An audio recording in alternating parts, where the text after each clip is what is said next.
Hello दोस्तों, नमस्कार। स्वागत है आपका बुक्स एजुकेशन के यूट्यूब चैनल पर।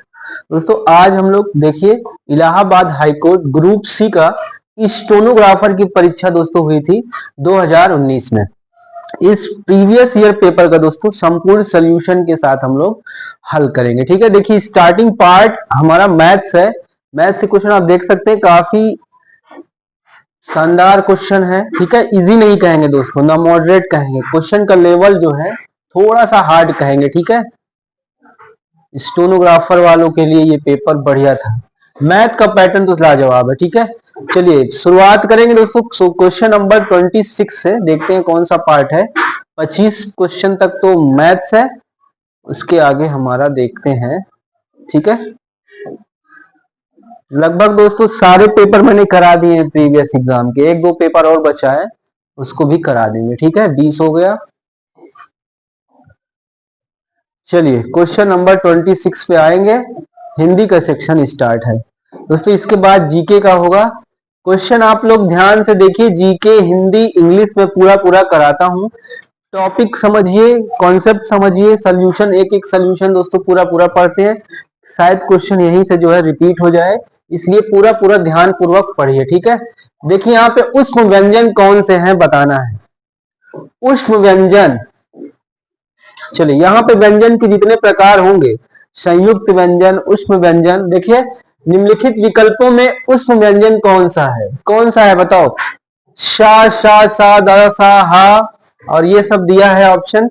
यहाँ पे उष्म व्यंजन क्या हो जाएगा ये बताना है। ठीक है, क्या हो जाएगा? पहला ए वाला ऑप्शन या बी वाला ऑप्शन बताओ? ए वाला। ठीक है, ए ऑप्शन सही हो जाएगा। देखिए यहाँ पे सीटी वाला शा, षटकोण वाला सा, सादा शा और हा, ये चार वर्णों का उच्चारण रगड़कर या घर्षण से उत्पन्न ऊष्म वायु से होता है, इसलिए इन्हें ऊष्म व्यंजन कहते हैं। ठीक है, शा रगड़ कर होता है या घर्षण के द्वारा होता है, तो क्या होता है? ये ऊष्म व्यंजन होता है। रचना या व्युत्पत्ति के आधार पर शब्दों के प्रकारों से एक है, बताओ? रचना या उत्पत्ति के आधार पर शब्दों के प्रकारों में से एक है, क्या है? तत्सम है, विकारी है, योग रूढ़ है या सार्थक है? बताइए।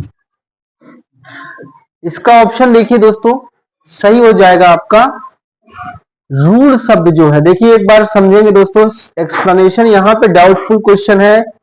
देखिए यहाँ पे आयोग ने भी अभी तक इस क्वेश्चन का स्पष्ट नहीं किया था, शायद पब्लिकेशन ने भी स्टार लगा दिया है। देखिए दिया गया प्रश्न त्रुटिपूर्ण है। त्रुटिपूर्ण का मतलब क्वेश्चन ही गलत है। ठीक है, क्योंकि रचना और व्युत्पत्ति के आधार पर शब्दों के अलग अलग प्रकार है। रचना के आधार पर शब्द के तीन भेद हैं। किसके आधार पर?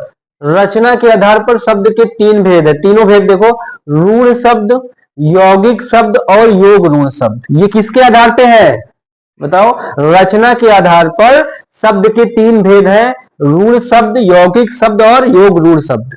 वहीं व्युत्पत्ति के आधार पर चार प्रकार है। देखो, तत्सम शब्द, तद्भव शब्द, देशज शब्द, विदेशज शब्द।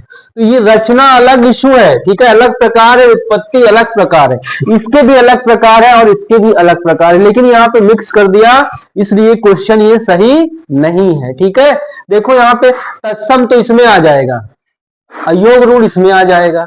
ठीक है, तो किसको मानोगे आप? ठीक है, अलग अलग हो जा रहा है और दोनों अलग है। चलो अगला क्वेश्चन 28 देखिए। वर्णों का निम्नलिखित दिया गया मेल संधि का कौन सा प्रकार है? बताओ बेटा, संधि का प्रकार पूछ रहा है। छोटा आ और ई मिलकर ए बनाता है, छोटा आ और छोटा ऊ मिलकर ओ बनाता है। बताना क्या है? संधि का कौन सा प्रकार है। देखिए यहाँ पे गुण संधि हो जाएगा। ठीक है, दिया गया मेल गुण संधि है। गुण संधि के देखो पहचान क्या हो, यदि आ और बड़ा आ के बाद छोटी ई या बड़ी ई, छोटा ऊ या बड़ा ऊ और ऋषि स्वर स्वर स्वर आए, तो दोनों के मिलने से उनके स्थान पर क्रमशः ए, देखो ए, ओ और अर हो जाता है। ठीक है, चलो इसको एक उदाहरण देख के समझोगे तो समझ में आ जाएगा। यहां पे देखिए अगर देखो जब संधि का शब्द होता है आ और बड़ा आ जाए यहाँ पे, फिर ई या बड़ी ई आ जाए तो मिलके ए बन जाएगा, ठीक है। इसी तरह ओ बन जाएगा, बड़ा आ छोटा ऊ और ऊ, ये ठीक है। आ इस बन जाएगा तो अर बन जाएगा। अगला क्वेश्चन देखिए, क्या लिखा हुआ है, पर्यायवाची यहां पूछ रहा है, ठीक है। गवेषणा, गवेषणा शब्द का पर्यायवाची किसका है बताना है। गवेषणा शब्द किसका पर्यायवाची है। दर्प का है, तृष्णा का है, गर्व का है, खोज का है। तो किसका हो जाएगा ये, खोज, खोज, खोज का है, ठीक है। खोज को देखो अन्वेषण भी कहते हैं, गवेषण भी कहते हैं, जांच भी कहते हैं, शोध भी कहते हैं, अनुसंधान भी कहते हैं।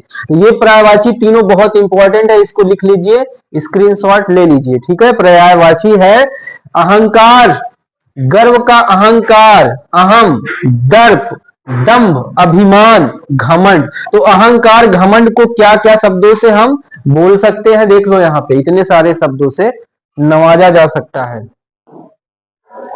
तृष्णा, अभिलाषा, अभिप्राय, मनोरथ, अभीष्ट, इच्छा, स्पृहा, लिप्सा। तो ये देखिए तीनों इंपॉर्टेंट पर्यायवाची है, ठीक है।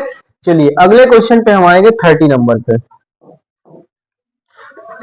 निम्नलिखित में से स्थावर का विलोम कौन सा होगा।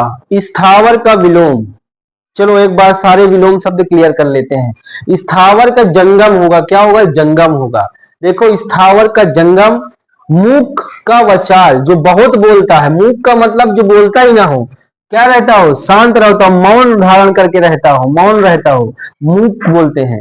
वचाल को बहुत अधिक बोलने वाला, बहुत ज्यादा या अधिक बोलने वाला, ठीक है। स्थाई का अस्थाई, परमानेंट का, ठीक है, टेम्परेरी हो जाएगा। उत्थान का डेवलपमेंट है, पतन हो जाएगा, ठीक है। उत्थान का पतन हो जाएगा। तो ये क्लियर है चारों विलोम शब्द। चलो जल्दी से लिख लिया जाए, आगे बढ़े। चारों विलोम शब्द बहुत इंपॉर्टेंट है, एक जबरदस्त क्वेश्चन है ये भी। चलो बेटा आगे आएंगे, आप क्वेश्चन नंबर हमारा नेक्स्ट है।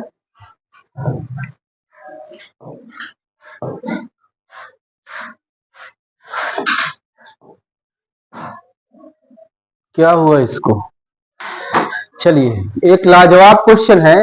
अनेक शब्दों के लिए एक शब्द, देखिए वाक्य के लिए विकल्पों में से एक शब्द चुनिए जिसके पास कुछ ना हो।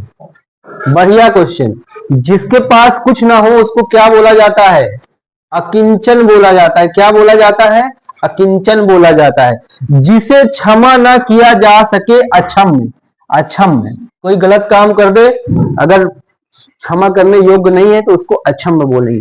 रिक्त एवं थोथा समानार्थी शब्द है जिसका अर्थ है खाली। थोथा चना बाजे घना, ठीक है। बढ़िया क्वेश्चन है, लिख लीजिए इसको भी, ये भी क्लियर हो गया हमारा। सारे ऑप्शन क्लियर कर रहे हैं दोस्तों, ठीक है। चलिए अगले क्वेश्चन पे हम आएंगे। पल्लव किसकी रचना है, पल्लव किसकी रचना है। सुमित्रा नंदन पंत, महादेवी वर्मा, हरिवंश राय बच्चन, रामधारी सिंह दिनकर। बताओ पल्लव किसकी रचना है, सुमित्रा नंदन पंत की। Very good. देखिए एक बार यहाँ पे जितने भी कवि लेखक हैं यहाँ पे सबकी रचनाएं दी गई हैं, पढ़ेंगे, इंपॉर्टेंट है, आप लोग भी लिख लीजिए, स्क्रीनशॉट ले लीजिए, ठीक है।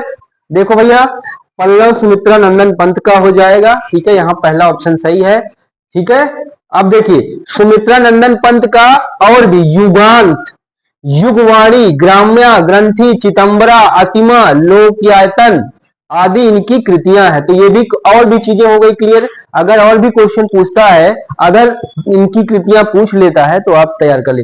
महादेवी वर्मा की रचनाएं देखो, निहार, रश्मि, निर्जा, दीप शिखा यामा, बहुत बार पूछा जाता है महादेवी वर्मा की रचनाओं के बारे में।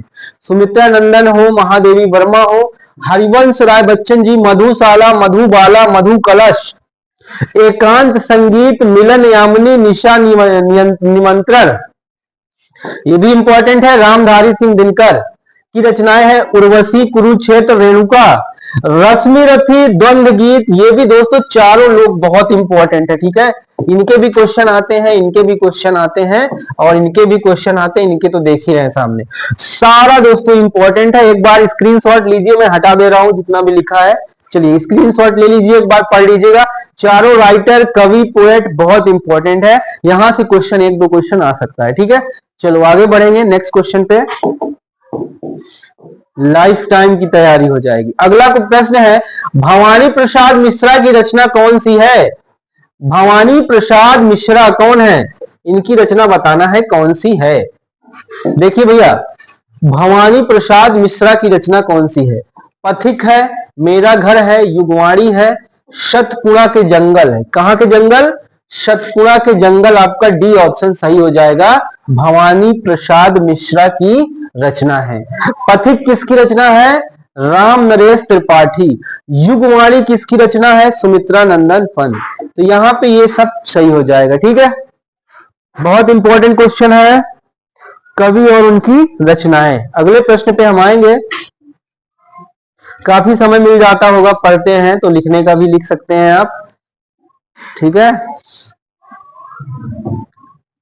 34 नंबर पे आ जाओ, जल्दी जल्दी देखिए। शेर की तरह दहाड़ने वाले तुम कांप क्यों रहे हो? एक वाक्य है, शेर की तरह दहाड़ने वाले तुम कांप क्यों रहे हो? उपयुक्त में कौन सा पदबंध का प्रकार है? पदबंध का प्रकार है, देखो, शेर की तरह दहाड़ने वाले तुम कांप क्यों रहे हो। यहां पे सर्वनाम पदबंध हो जाएगा। तुम कांप क्यों रहे हो, ठीक है। पदबंध क्या हो जाएगा? सर्वनाम पदबंध हो जाएगा, ठीक है। शब्दों की भांति पदबंधों के भी 8 प्रकार माने जाते हैं। आगे नेक्स्ट क्वेश्चन है, देखिए भैया, माल गोदाम शब्द में कौन सा समास है? बताओ, माल गोदाम कौन सा तत्पुरुष हो जाएगा? संबंध हो जाएगा क्या? संबंध होना ही चाहिए। माल कहाँ है? गोदाम में। आपादान तत्पुरुष, संप्रदान, या कोई नहीं? चलो इसका आंसर मैच कर लेते हैं। तत्पुरुष तो है, लेकिन ऑप्शन में यहां पे हमें लग रहा है संबंधवाचक तत्पुरुष हो जाएगा, संबंध, ठीक है, संबंध तत्पुरुष। आ जाइए देखते हैं ऑप्शन इसका।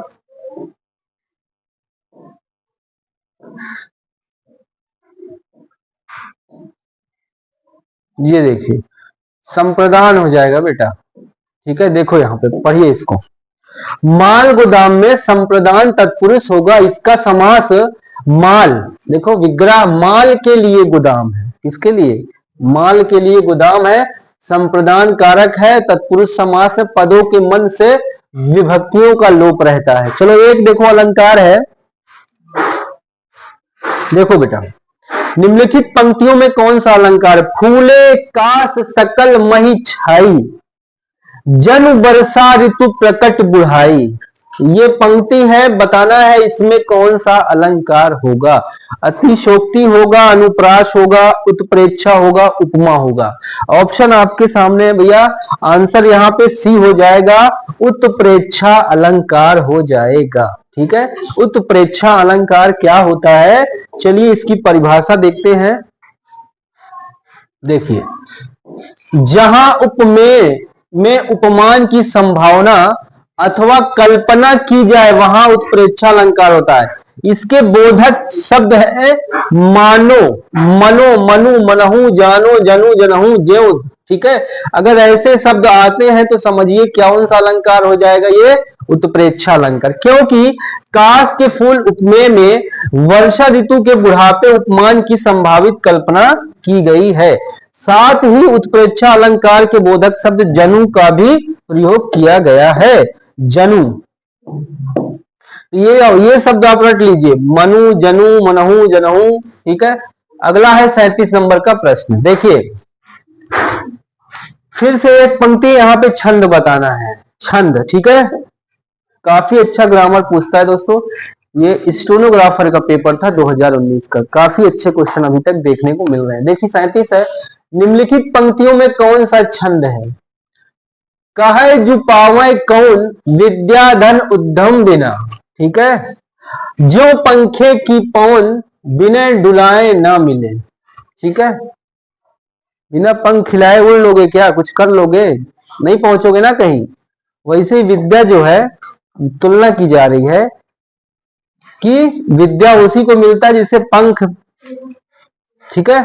चलो बिना डुलाए जो है, बिना मेहनत के नहीं मिलेगा। चलो यहां देख लो एक बार, पंक्तियों में सोठा छंद है। सोठा एक अर्ध सम मात्रिक छंद है। इसमें विषम चरणों में 11 मात्राएं और सम चरणों में 13 मात्राएं होती हैं। तो प्रथम तृतीय चरण में होती हैं। इस प्रकार यह दोहे का उल्टा छंद है, ठीक है। यहां पे हो गया ये भी। अगले क्वेश्चन पे आ जाओ, आ जाए। चलो देखो 38 नंबर क्वेश्चन, पंक्तियों में कौन सा रस बताना है। देखो श्री कृष्ण के, देखो भैया, श्री कृष्ण के सुन वचन अर्जुन क्षोभ से जलने लगे। जब देखो सब सील अपना भूल कर करतल युगल मलने लगे। संसार देखे अपना हमारे शत्रु रण में मृत पड़े।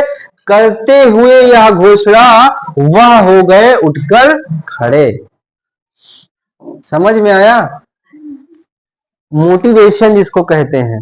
पहले युद्ध के लिए अर्जुन तैयार नहीं हुए थे, लेकिन कृष्ण जब अच्छी अच्छी चीजें, ठीक है, भावनाओं से जुड़ी हुई चीजें बताई, ठीक है, सत्य के लिए, मानव धर्म के लिए, ठीक है, तब क्या हुआ, अर्जुन जो है उठ खड़े हुए, ठीक है। समझ में आया कि नहीं? लड़ने के लिए। चलो आगे देखो, यहाँ पे कौन सा रस है, यहाँ पे रौद्र रस है। कौन सा रस हो जाएगा ये? रौद्र रस ये हो जाएगा। देखो रौद्र रस में क्या है,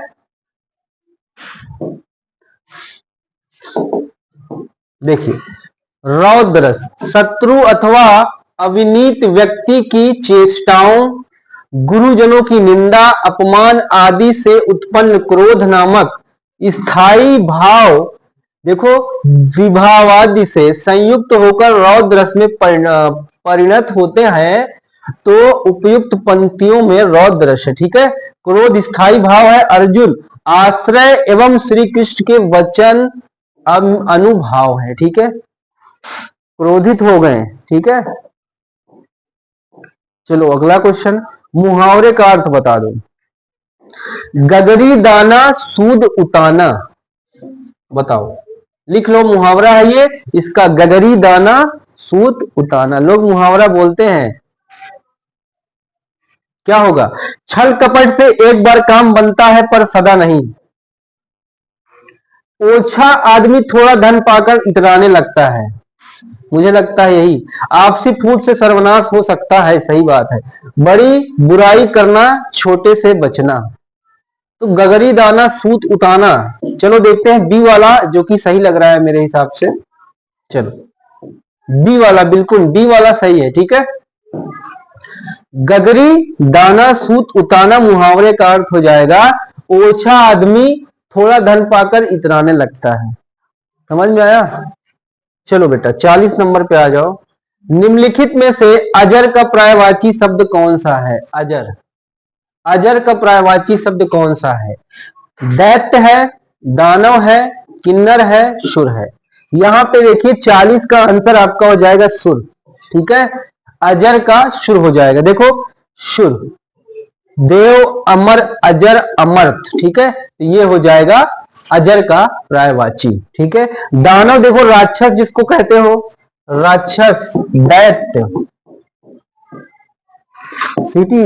चलो देखो दैत्य, असुर, यातुधान, रजनीचर, ये दानव की पर्यायवाची है, ये सुर की पर्यायवाची है। इसको लिख लीजिए जल्दी से।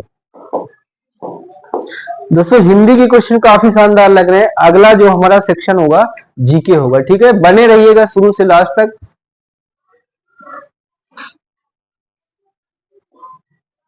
चले आगे, पैसेज है। देखिए मेरे मकान के आगे चौराहे पर, ढाबे के आगे फुटपाथ पर खाना खाने वाले लोग बैठते हैं।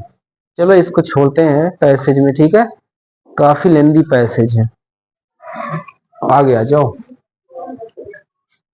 पैसेज स्किप कर दिया है, क्वेश्चन डायरेक्ट करते हैं, ठीक है।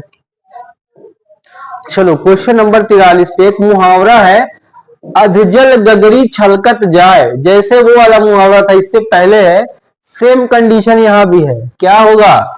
कम गुण वाला व्यक्ति दिखावा बहुत अधिक करता है। जैसे कम पैसा पाके उड़ने लगते हैं आदमी, थोड़ा पैसा हो जाता है तो आदमी इज्जत नहीं करता अपने से छोटों की, घमंड आ जाता है, ईगो।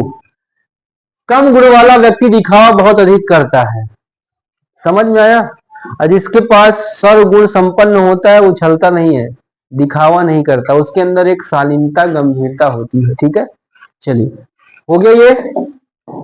अधजल गगरी छलकत जाए, कम गुण वाला व्यक्ति दिखावा। जैसे गगरी होती है ना, अगर उसमें आधा पानी भरोगे चलोगे तो छलकेगा। ठीक है, चले आगे बढ़े। लेखक को निम्नलिखित में से कैसे लोग पसंद हैं? फिर से पैसेज आ गया, पैसेज का ही क्वेश्चन चल रहा है। ठीक है, सी होगा, मिट्टी से जुड़े लोग जो है लेखक को पसंद हैं। चलो अगला है, लेखक द्वारा वर्णित की गई दुनिया के लोग कहां सुनी होने पर क्या करते हैं? कहां सुनी होने पे क्या करते हैं? मारपीट करते हैं, सब भुलाकर एक हो जाते हैं। ठीक है, चलो आगे आ जाओ। किस शब्द का अर्थ उपवास भी होता है? बताओ भैया, उपवास क्या होता है? लंघन, पराग, द्रोण, जलज। उपवास का मतलब क्या होता है? जल्दी से बता दो, फटाफट बताओ। एक तो व्रत भी होता है, सुने हो कि नहीं? जो भूखे रहते हैं लोग, सुने हो? कहते हैं भूखे हैं, व्रत हैं।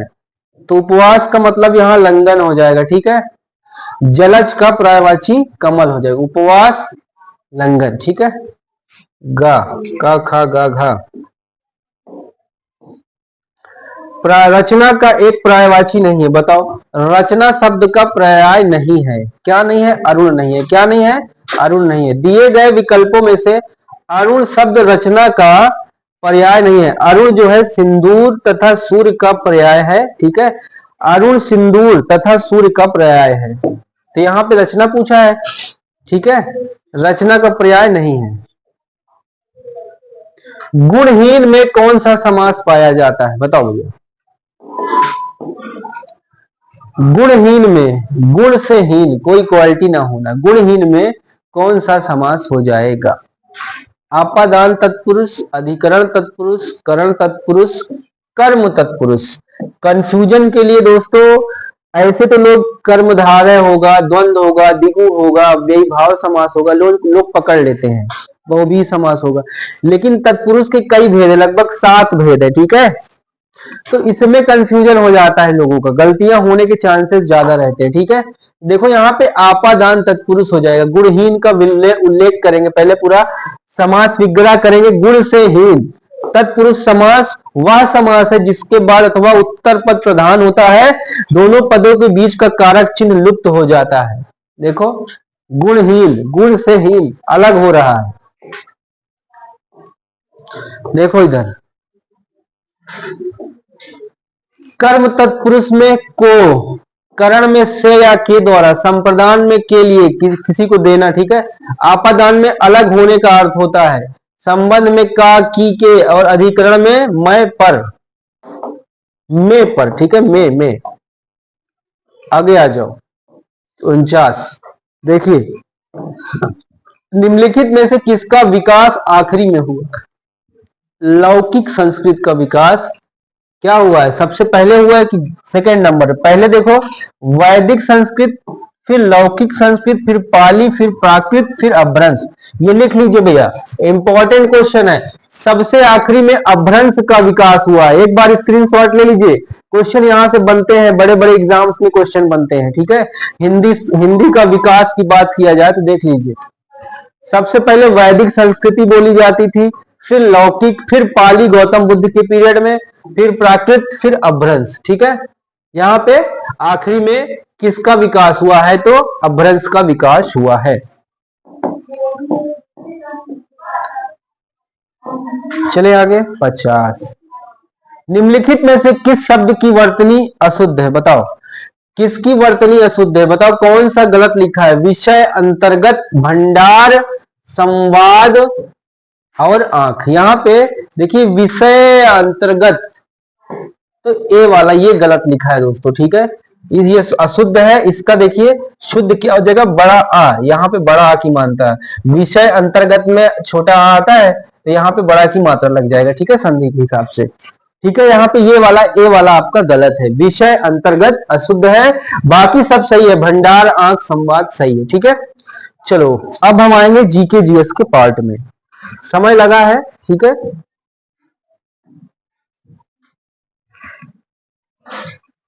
कहां चलें, क्वेश्चन नंबर 76 पे आ जाओ, जीके वाले पार्ट में आ जाओ। 76 ये देखिए, एक किताब मालगुड़ी डेज किसने लिखी है, बढ़िया किताब है, बता दो जल्दी से, एक अच्छी शान बताओ। इसका सीरियल भी टीवी पे आता है, कौन कौन देखा है? Who wrote Malgudi Days? Arundhati Roy, Sarojini Naidu, R K Narayan, देख लीजिए, रविन्द्रनाथ टैगोर, तो कौन लिखा है? कमेंट करके बताइए जल्दी से। चलो आंसर आइए देखते हैं, यहाँ पे सही जवाब क्या हो जाएगा, आर के नारायण। ठीक है, आर के नारायण, इनकी और रचनाएं देखो, Swami and friends, Swami and friends, the bachelor of art BA, the English teacher, the guide आदि। ये बताइए, बहुत बड़ी बड़ी रचनाएं हैं दोस्तों। ठीक है, इस पे भी मूवीज बनी है। ठीक है, अरुंधति राय ने क्या लिखा है, the god of small things, the god of small things, the ministry of utmost happiness, Sarojini Naidu, the golden threshold, the broken wings, Indian weavers, the bird of time. और रविन्द्रनाथ टैगोर ने क्या क्या लिखा है, लिख लो, गीतांजलि, गोरा, विसर्जन, चित्रांगदा, पोस्ट ऑफिस, चंडालिका आदि। ये सब किसने लिखा है, रविन्द्रनाथ टैगोर ने लिखा है।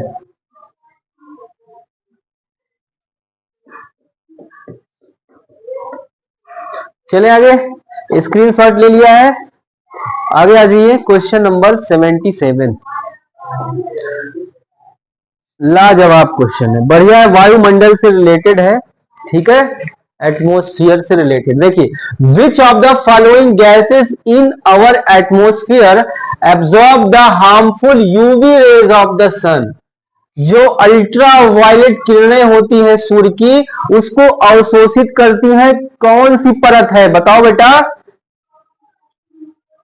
बताओ, देखो, अवशोषित करती है, कौन सी गैस अवशोषित करती है? हमारे वायुमंडल में निम्नलिखित में से कौन सी गैस सूर्य की हानिकारक, यूवी का मतलब अल्ट्रा वायलेट, ठीक है, वायलेट किरणों को अवशोषित करती है? तो आंसर यहां पे क्या हो जाएगा, ओजोन, ओजोन परत भी होती है। ठीक है, देखो, ओजोन गैस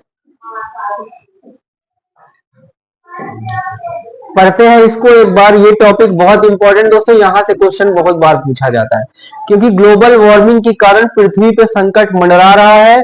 जो हम लोग यहाँ पे पॉल्यूशन कर रहे हैं, इतनी ज्यादा गाड़ियां चल रही हैं, इससे कार्बन डाइऑक्साइड, SO2, ये सब जो गैसें इंक्रीज हो रही हैं, तो हमारी पृथ्वी का टेम्परेचर देखो, आजकल ठंडी कैसी हो रही है, पता चल रहा है कुछ? अब पीछे जाओ तो कितना अक्टूबर नवंबर से कितनी ठंडी पड़ती थी, नवरात्र में ही शुरू हो जाती थी पहले, बारिश का भी शेड्यूल गड़बड़ हो गया, यही क्योंकि टेम्परेचर पूरा बदल गया है। वायुमंडल में जो गैसें आज इतनी ज्यादा हो रही हैं, पॉल्यूशन हो रहा है, इसकी वजह से इसको पढ़ना जरूरी है। ठीक है, जागरूक होना सबको जरूरी है, इस वजह से ऐसे क्वेश्चन आते। देखो, ओजोन गैस सूर्य की हानिकारक यूवी किरणों, पैरा बैंगनी किरणों को अवशोषित करती है। पृथ्वी के वायुमंडल में, समताप मंडल में ओजोन गैस की एक परत है, क्या है? समताप मंडल में ओजोन गैस की एक परत है, या हल्के नीले रंग की गैस होती है। इसकी परत समानता धरातलों से 15 किलोमीटर दूर, जहां हम लोग यहाँ पे हैं, जमीन से, भूस्थल से 15 किलोमीटर ऊपर एक परत है। वो परत क्या करती है, जो सूर्य की खतरनाक किरणें हैं, पैरा बैंगनी किरणें, उसको वो वाली परत अवशोषित कर लेती है, रोक लेती है। नहीं हम लोग तो अंधे हो जाए, आंख खराब हो जाए सबकी, कुछ दिखाई ना दे।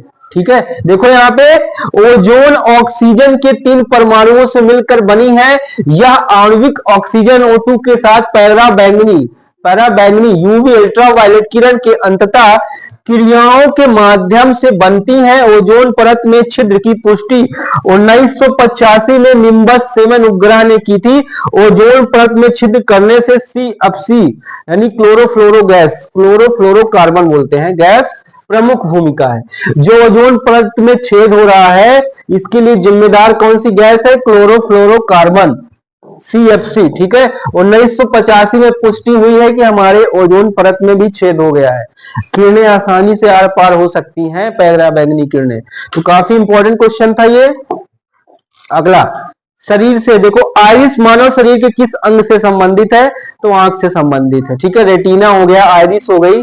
आइरिस और रेटिना जो है किससे संबंधित है? हमारे आंख से। मानव शरीर के किस अंग से संबंधित है?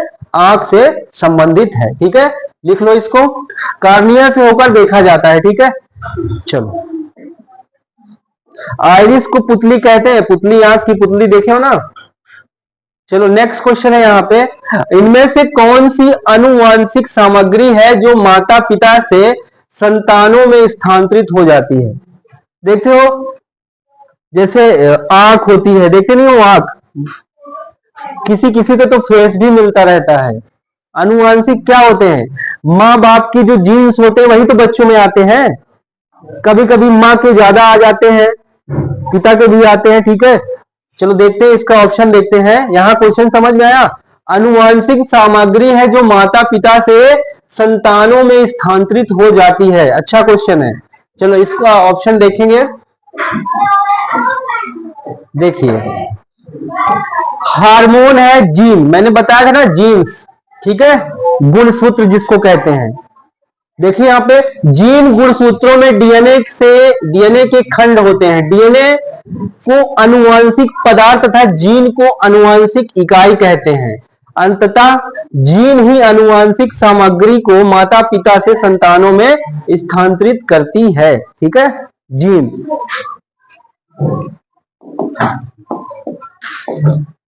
एफएम रेडियो सुनते हो? जो सैटेलाइट लगा हुआ है पृथ्वी के, देखो यहाँ पे क्वेश्चन बढ़िया समझो पहले। एफएम रेडियो प्रसारण आज संचार का एक लोकप्रिय माध्यम है। एफएम का मतलब क्या है?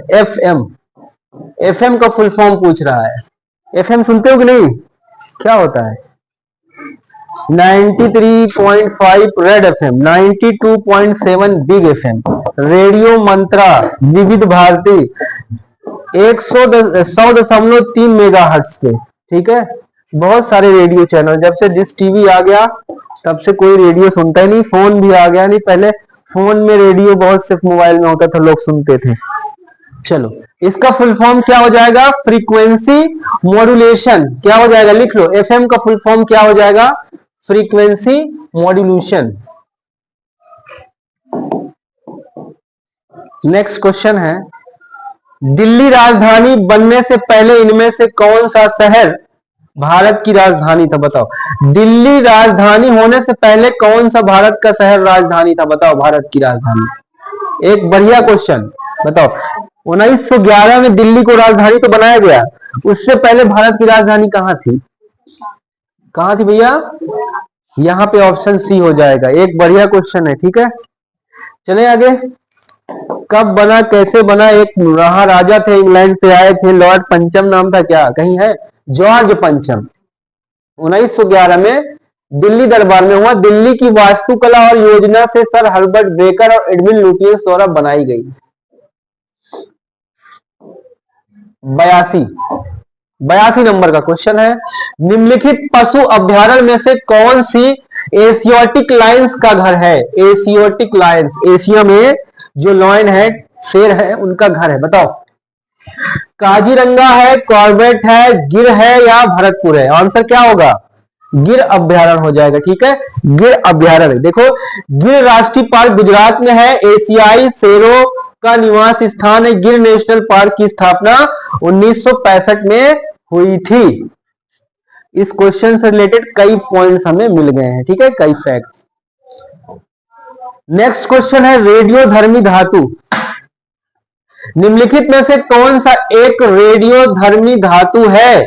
आयोडीन है, रेडियम है, क्रोमियम है, लिथियम है। बताओ भैया रेडियो एक्टिव मेटल कौन सा है? रेडियो एक्टिव मेटल जल्दी से बताइए। आ जाओ ऑप्शन देखते हैं इसका।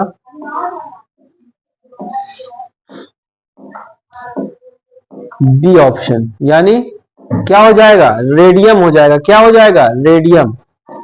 चलो रेडियम के बारे में डिटेल में पढ़ेंगे, ठीक है, किसने खोजा, कब खोजा, कौन था। 21 दिसंबर 1898 में मैडम क्यूरी ने अपने पति के साथ मिलकर रेडियम की खोज की। रेडियम का प्रयोग कैंसर रोग की दवाइयों में किया जाता है। रेडियम का प्रयोग कहां किया जाता है? कैंसर की दवाइयों में किया जाता है। आवर्त सारणी में द्वितीय समूह का अंतिम तत्व है। यूरेनियम अयस्कों के साथ रेडियम मिश्रित रहता है। नेक्स्ट क्वेश्चन 84, कौन से देश में 2017 में नॉर्वे 9वां ब्रिक्स समिट हुआ था? चीन में हुआ था। चलो इसका अगला क्वेश्चन है 85, किसके नेतृत्व में अखिल भारतीय मुस्लिम लीग की स्थापना हुई? 1906 में हुई थी, ठीक है। किसके नेतृत्व में हुई थी ये बताना है। ऑप्शन आपके सामने है। आगा खां, ठीक है, दो भाई थे यहाँ पे, ठीक है। आगा खां के नेतृत्व में मुस्लिम लीग की स्थापना हुई थी। Aga Khan. Kaziranga national park is famous for which of these species? देखो काजीरंगा राष्ट्रीय उद्यान इनमें से किस जानवर की प्रजाति के लिए प्रसिद्ध है? एशियाई लॉयन, गैंडा, पंडा, जलहस्ती, हिप्पोपोटामस। किसके लिए प्रसिद्ध है बताओ? काजीरंगा पार्क गैंडा के लिए प्रसिद्ध है भैया। किसके लिए? गैंडा के लिए। एक सींग वाले गैंडा के लिए प्रसिद्ध है। सींग कितनी सींग? एक सींग होती है गैंडा, वही इसी के लिए प्रसिद्ध है काजीरंगा।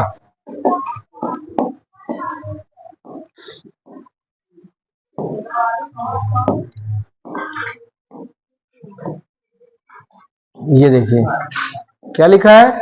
एक सींग वाले गैंडों के लिए प्रसिद्ध है। 1908 में काजीरंगा राष्ट्रीय उद्यान की स्थापना हुई थी।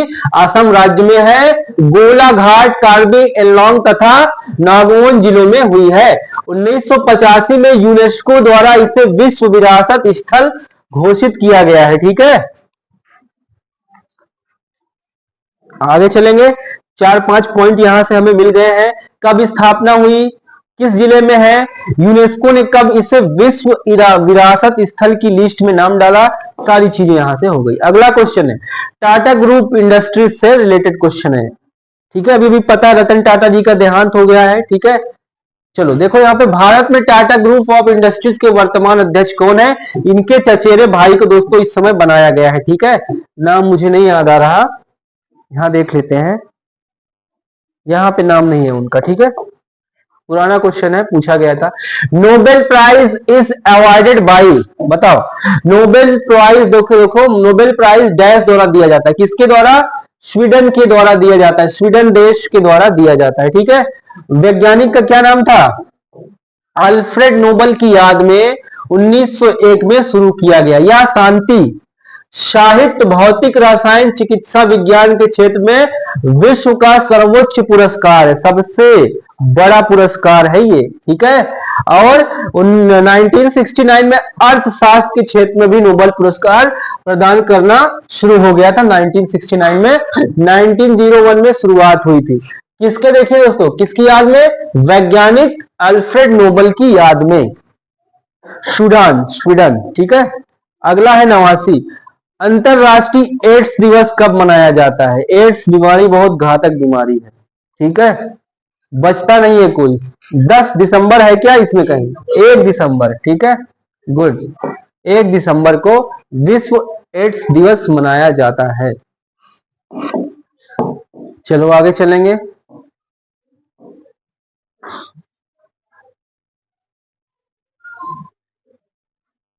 देखो विश्व एड्स दिवस मनाना कब से प्रारंभ हुआ? 1 दिसंबर 1988 को, ठीक है। यूएनओ द्वारा, संयुक्त राष्ट्र द्वारा शुरुआत की गई थी इसकी जागरूकता के लिए, ठीक है।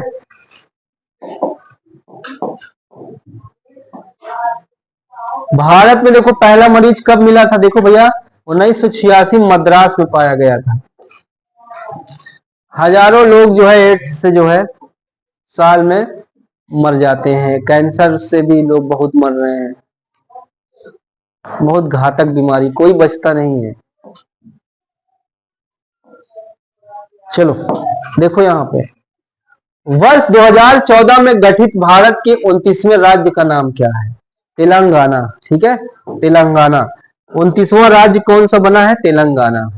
हैदराबाद को 10 वर्षों के लिए आंध्र प्रदेश और तेलंगाना की संयुक्त राजधानी बनाया गया है, 10 साल के लिए। ठीक है, अब 10 साल हो गया होगा। अमरावती जो है शायद नया है, जिनमें से किसी एक की राजधानी हो जाएगा। ठीक है,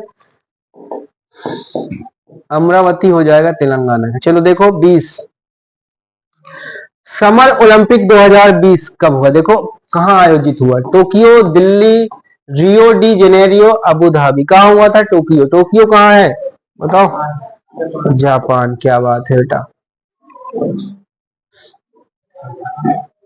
आनंद मठ नामक प्रसिद्ध पुस्तक किसके द्वारा लिखी गई? किसके द्वारा लिखी गई?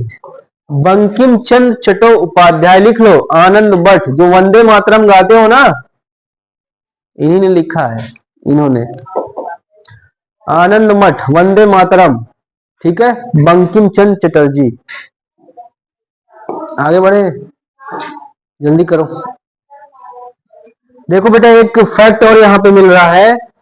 आनंद मठ बांग्ला भाषा का एक उपन्यास है जिसकी रचना बंकिम चंद्र चट्टोपाध्याय ने की 1882 में की थी। ठीक है, भारतीय राष्ट्रीय गीत वंदे मातरम इसी उपन्यास से लिया गया है, आनंद मठ से लिया गया है। आनंद मठ में बंगाल के 1773 के सन्यासी विद्रोह का वर्णन है।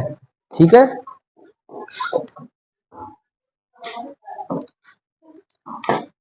अगला क्वेश्चन आ जाओ। 93 भारत ने वर्ष 1975 में उपग्रह आर्यभट्ट लॉन्च करके अंतरिक्ष युग में प्रवेश किया था। ठीक है, देखो थोड़ा डिटेल में आर्यभट्ट के बारे में पढ़िए, कब लॉन्च हुआ था? 19 अप्रैल 1975 को भारत अपना पहला उपग्रह, पहली सैटेलाइट थी, पहली सैटेलाइट का नाम था आर्यभट्ट। ठीक है दोस्तों, पूर्व सोवियत संघ के बैकानूर अंतरिक्ष केंद्र से इंटर कॉस्मोस प्रक्षेपण यान द्वारा लॉन्च किया गया। इस उपग्रह का नाम खगोल शास्त्री और गणितज्ञ आर्यभट्ट के नाम पर रखा गया था। ठीक है, आर्यभट्ट कहां से लॉन्च हुआ, कब लॉन्च हुआ? ठीक है, सारी चीजें यहां पे दिया है।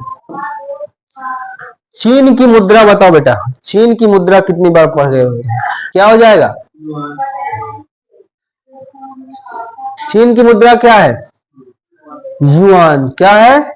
युआन रोम्बिनी। ठीक है, और देखो दिया है यहाँ पे ट्यूनीशिया की दिनार, यूएसए का डॉलर, आयरलैंड का pound. Who was the father of Tipu Sultan? Tipu Sultan का फादर कौन था? हैदर अली। कौन था? हैदर अली। 96 देखिए इसके बारे में स्क्रीनशॉट ले लीजिए, कभी कभी क्वेश्चन पूछ लेता है, स्क्रीनशॉट ले लीजिए। ठीक है, काफी चीजें यहाँ पे दिया। देखिए प्रथम मैसूर युद्ध 1767 से 69। ठीक है, हैदर अली और अंग्रेजों के मध्य हुआ। द्वितीय मैसूर युद्ध हैदर अली और अंग्रेजों का। तृतीय अंगल मैसूर युद्ध 1790 से 92 टीपू सुल्तान और अंग्रेजों के मध्य हुआ, संधि द्वारा समाप्त हुआ। चतुर्थ अंगल मैसूर युद्ध 1799 टीपू सुल्तान और अंग्रेजों के मध्य, जिसमें टीपू सुल्तान की हार हुई, मैसूर शक्ति का पतन हो गया था, अंग्रेज कब्जा कर लिए थे। ठीक है, लेकिन झुका नहीं बंदा। क्वेश्चन नंबर 96 देखिए, प्रसिद्ध भारतीय खिलाड़ी जूड फेलिक्स इन खेलों में किससे जुड़ा हुआ है? बताओ, ये जूड फेलिक्स जो लिखा है, ठीक है, खिलाड़ी है, फुटबॉल से जुड़े हैं, हॉकी से, टेनिस से, बास्केटबॉल से। जल्दी बताओ किससे जुड़े हैं?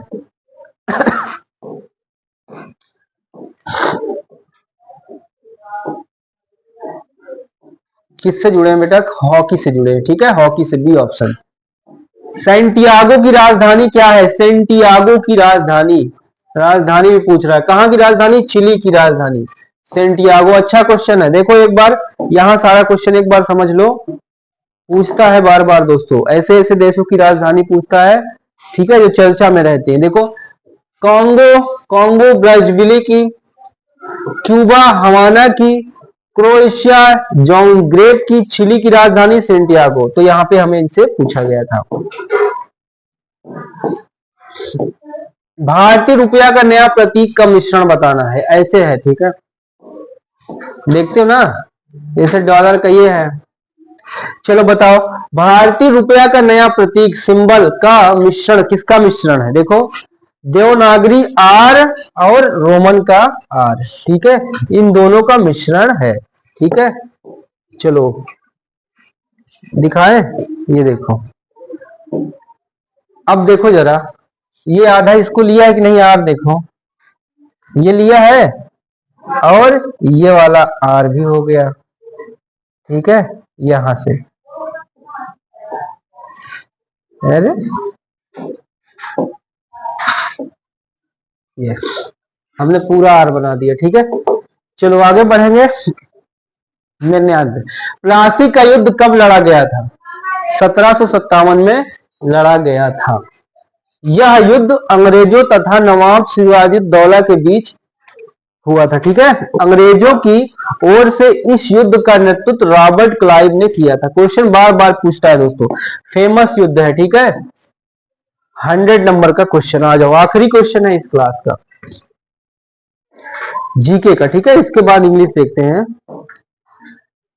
निम्नलिखित में से किस अभिनेता ने फिल्म गांधी में शीर्षक पात्र की भूमिका निभाई है? किसने?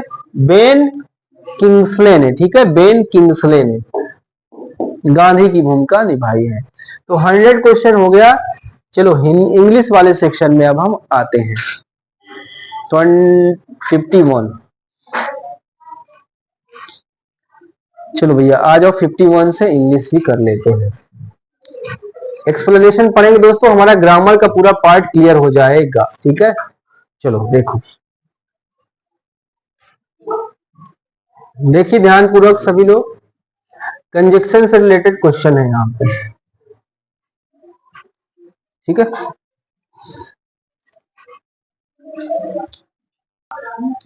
चलिए 51 नंबर का क्वेश्चन देखिए, fill in the blanks with appropriate conjunction, ठीक है। कंजक्शन दोस्तों जोड़ने का काम करता है, बिकॉज, शो दैट, ऑल दो, ठीक है। देखो यहाँ पे क्या है, हाँ ऑल दो, ठीक है, सी हो जाएगा। ही वॉज इंजर्ड ऑल दो ही ड्रोव ऑन, ठीक है, ड्राइविंग गाड़ी चला रहा था, ठीक है, तभी क्या हुआ? चोटिल हो गया था, ठीक है, इंजर्ड हो गया था। दौरान क्या हो जाएगा? ऑल दो। बोलना भी तो सीखना है इंग्लिश। नेक्स्ट क्वेश्चन है, गिव वन वर्ड फॉर, देखो इसमें एक शब्द बताना है, a person who know can speak many language, जो आदमी जो है नो बहुत ज्यादा भाषाएं जानता हो, कई भाषाएं जानता हो और बोल सकता हो, कई भाषाओं में बात कर सकता हो, उसको क्या कहेंगे? पॉलीग्लॉट कहेंगे। क्या कहेंगे? पॉलीग्लॉट, बहुभाषी। इंग्लिश, हिंदी, उर्दू, संस्कृत, पंजाबी, मराठी, गुजराती, जो कई भाषा बोल ले उसको क्या कहोगे? पॉलीग्लॉट कहेंगे। लिख लो, बहुभाषी बोलते हैं, ठीक है। एक शानदार क्वेश्चन है, और चीजें आप पढ़ लिया करिए, ठीक है। पोर्टेबल का, पोर्टेबल मतलब पीने योग्य। नेक्स्ट क्वेश्चन है हमारा एनोलॉजी, 53। देखो भैया, कारपेंटर घर बनाता है, राइटर किताब लिखता है, कंपोजर म्यूजिक वाला काम करता है, क्या लिखता है? सिम्फोनी, सिम्फोनी, ठीक है। ये क्या होता है? संगीत, स्वर संगीत होता है। क्या होता है? सिम्फोनी मतलब संगीत, फोनी, ठीक है। तो यहाँ पे ए ऑप्शन आपका सही हो जाएगा, लिख लो। जैसे कारपेंटर क्या बनाएगा? लकड़ी उकड़ी घर बनाने का काम करे। सिनोनिम्स बताना है, इनविंसिबल, इनविंसिबल का पर्यायवाची बताना है, सिनोनिम्स बताना है, ठीक है। इसका हो जाएगा पावरफुल, क्या हो जाएगा बेटा? पावरफुल, शक्तिशाली, सशक्त। बीटेबल मतलब पराजय, ब्रेकेबल का मतलब खंडनी, टुकड़ा टुकड़ा। चलो 55 देख लो जल्दी से। इंटोनिम्स बताना है इंसोलेंट का। इंसोलेंट का इंटोनिम्स क्या होगा, यानी उल्टा बताना है। इंसोलेंट का उल्टा क्या हो जाएगा, र्यूड, असभ्य या ढीठ जिसको बोलते हैं। इंसोलेंट का मतलब होता है ढीठ, असभ्य, ठीक है। इसका उल्टा क्या हो जाएगा बेटा, हम्बल हो जाएगा। हम्बल का मतलब बहुत विनम्र, जो प्यार से बोलो, सुने, बात को समझे। ढीठ, ठीक है, अलग हो जाएगा, अपोजिट। 56 प्रेजेंट परफेक्ट टेंस के फॉर्म में बताना है, इस सेंटेंस को करना है। तो बताओ बेटा यहाँ पे कौन सा लग जाएगा, परफेक्ट, प्रेजेंट परफेक्ट में हैज आ जाएगा, ठीक है। हैड आपका पास्ट में आ जाएगा, पास्ट परफेक्ट में। यहाँ पे ए ऑप्शन हो जाएगा, the company can current manager has made repeatedly to her employees. यहाँ पे ए ऑप्शन सही हो जाएगा। आगे आ जाओ। 56 वर्ब का इरेगुलर फॉर्म बताना है। बताओ, वर्क, लिसन, बेगन, कौन सा हो जाएगा, ए बी सी डी, बताओ बेटा कौन सा आंसर हो जाएगा, डी हो जाएगा, D. Verb that do not follow the normal pattern of inflection, ऐसी वर्ब जो पास्ट फॉर्म व पार्टिसिपल में डी या ईडी का प्रयोग नहीं करते हैं, ठीक है। डी वाला ऑप्शन हो जाएगा। 58 आ जाओ। Choose the correct full form of acromion given underline, इसका बताओ। स्कूबा, क्या लिखा है स्कूबा, इसका फुल फॉर्म क्या हो जाएगा, देखो यहां, self contained underwater breathing apparatus, ठीक है, एपार्टरस। तो बी वाला ऑप्शन आपका यहां पे सही हो जाएगा, scuba. We went scuba diving in Australia. एक डिवाइस है जो गोताखोरों को पानी के नीचे सांस देता है, ठीक है। क्या है ये स्कूबा, एक क्या है, एक डिवाइस है, जब पानी में तुम अंदर देखते नहीं, वो गोताखोर लगाता है तो ऑक्सीजन लगाया रहता है, वही डिवाइस है ये, ठीक है। गोताखोरों को पानी के नीचे श्वास देता है, ऑक्सीजन इसको कह सकते हो। 59 में करेक्ट एग्जेक्टिव क्या हो जाएगा, देखो भैया इधर देखो, एग्जेक्टिव का मतलब विशेषण, किसी चीज की विशेषता। देखो, it takes 2 hours on the train but it is a little bit longer by route. A little bit यहां पे हो जाएगा, ठीक है, थोड़ा सा प्रयोग होगा यहां पे, थोड़ा सा लेट हो रही है ट्रेन।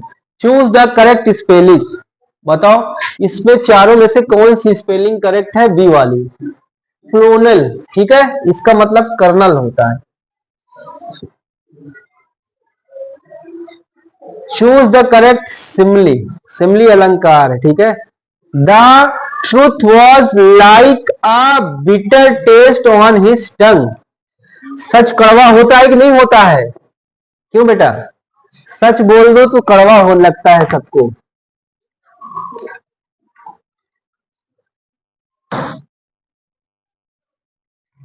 लिखो अगला क्वेश्चन 62,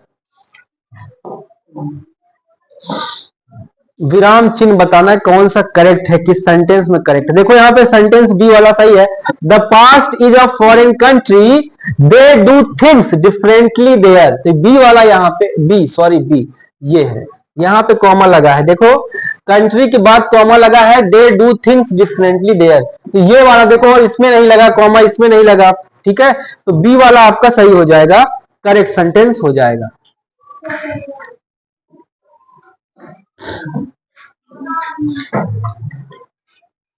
एडवर्ब बताना भैया, एडवर्ब। हैंसबर्ग लुक्ड, क्या हो जाएगा, away from the dead body. Adverb हो जाएगा यहाँ पे अवे, क्या हो जाएगा, away. To turn one's face away, नजरें हटा लेना, जैसे ही डेड बॉडी के पड़ी सामने नजर हटा लिया, ये कहने का मतलब है। देखो अगला है 64, एगोन त्राग्रेन एंड हिज सिस्टर, नाम है देखो ये सब अंग्रेज नाम है, अंग्रेजों का। हिज सिस्टर क्या हो जाएगा, कॉन्क्यूर्ड द 7 किंगडम। किंगडम मतलब राजमहल होता है, क्या होता है, विजय प्राप्त कर लेना। देखो एगोन तारागोरन और उसकी बहनों ने 7 साम्राज्यों पर विजय प्राप्त कर लिया। देखो change the active voice to passive voice, active voice में लिखा है, पैसिव वॉइस में लिखना है। देखो बेटा, पीपल ड्रिंक, क्या लिखा है, champion on new year's eve, नए साल के उपलक्ष्य में क्या करते हैं लोग, डी हो जाएगा, ड्रंक न्यू ईयर ईव। ठीक है, तो यहाँ पे देखो पीपल ड्रिंक ये था, तो यहाँ पे डी वाला ऑप्शन सही हो जाएगा। पहले सब्जेक्ट आ गया है, ठीक है, सब्जेक्ट को ऑब्जेक्ट में तथा ऑब्जेक्ट को सब्जेक्ट में बदल लेते हैं। देखो पढ़ो इसको, दिया गया वाक्य प्रेजेंट इंडेफिनिट में है अतः पैसिव वॉइस बदलते समय सब्जेक्ट को ऑब्जेक्ट, ऑब्जेक्ट को सब्जेक्ट में बदल लेते हैं।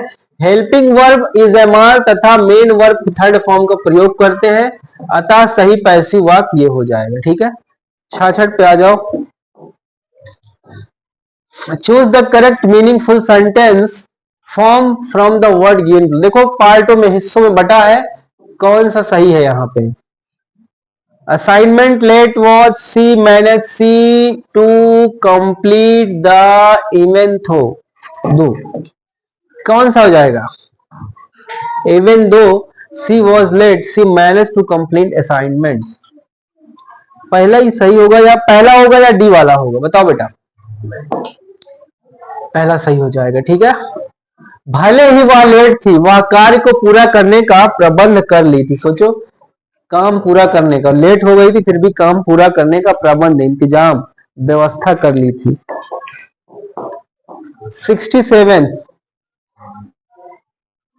इटैलिक, बोल्ड एंड इटैलिक, ये देखो इटैलिक में लिखा है गेट ऑफ। ठीक है, when the thief saw the sentry at the main gate he managed to get up from the attack। जब जब चोरों ने देखा, क्या देखा, गेट पर देखा, मेन गेट पर सेंट्री, सेंट्री का मतलब क्या होगा यहाँ पे, ठीक है, manage to get off from the attack, मतलब गेट पर आक्रमण करने से क्या कर दिया, मैनेज कर लिया उसको। अगला देखो यहाँ पे, टू गेट ऑफ का मतलब एस्केप ऑफ पनिशमेंट। ठीक है, आंसर बताया था इसका, बी हो जाएगा, एस्केप हो जाएगा। ठीक है, गेट ऑफ की जगह हम ये यूज कर लेंगे, एस्केप। ठीक है, बी ऑप्शन। 68 पे आ जाओ, बताओ भैया यहाँ पे क्या होगा। Choose the correct alternate out of the 4 choices of complete the sentence.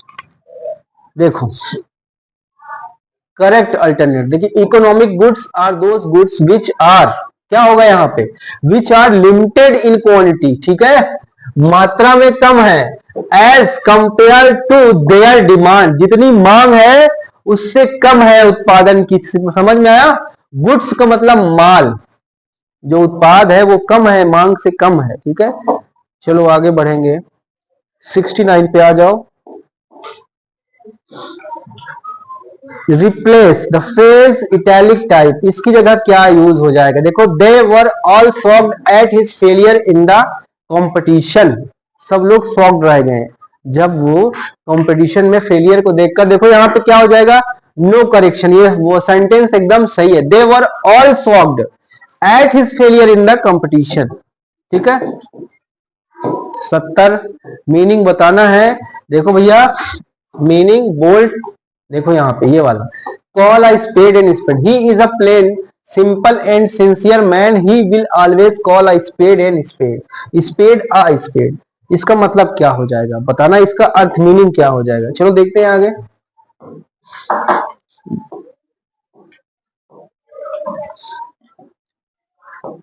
Adam, to speak, खरी खरी कहना, मुंहफट, सी वाला हो जाएगा वहां पे। ठीक है, स्पेड, आ स्पेड का मतलब था टू स्पीक। ठीक है, ट्रुथ, खरी खरी कहना होता है।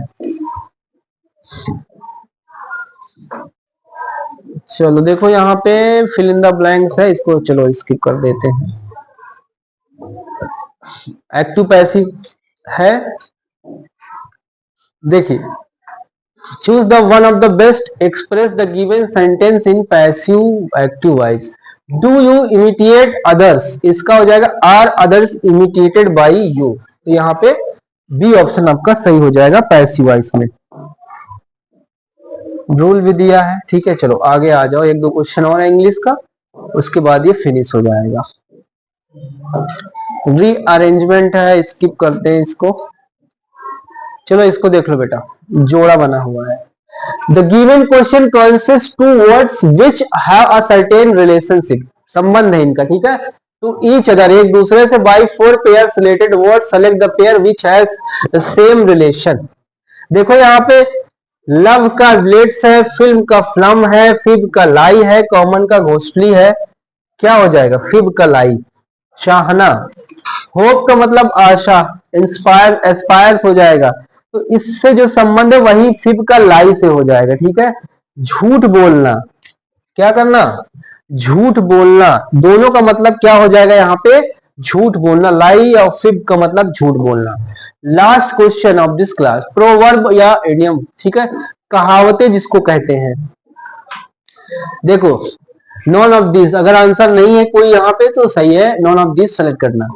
To set one's face against, ठीक है, टू अपोज द डिटर्मिनेशन, किसी का दृढ़ता से विरोध करना। To set one's face against, किसी के खिलाफ डट कर मुकाबला करना, उसका विरोध करना। ये क्या हो जाएगा? To set one's face against, ठीक है। इसका मतलब to oppose with the determination, मतलब दृढ़ निश्चय पूर्वक किसी का विरोध करना, पीछे ना हटना, ठीक है। चलो ये क्लास दोस्तों होती है फिनिश, ठीक है। 14 प्रीवियस एग्जाम के पेपर हमने कंप्लीट कर लिए हैं, अभी 2 सेट और कराना है दोस्तों, ठीक है, उसको भी हम करा देंगे, ठीक है। चलिए बाय बाय दोस्तों, टेक केयर, जय हिंद, वंदे मातरम।